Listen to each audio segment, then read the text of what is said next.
Ahojte, milí nepočujúci aj počujúci rodičia s deťmi. Informácia o detských tábor Lúčky pri Kremnici.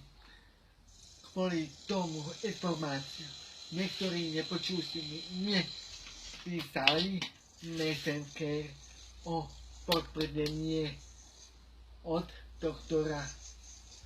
Ale prosím, zákonníkom je povinný priniesť potvrdenie od doktora.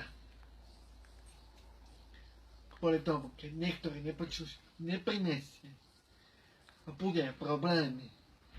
Hlavne vedúci plus zdravotná sestra plus vedúca. My máme veľká zodpovednosť. Viem, potvrdenie od doktora sú peniaze, 3 €.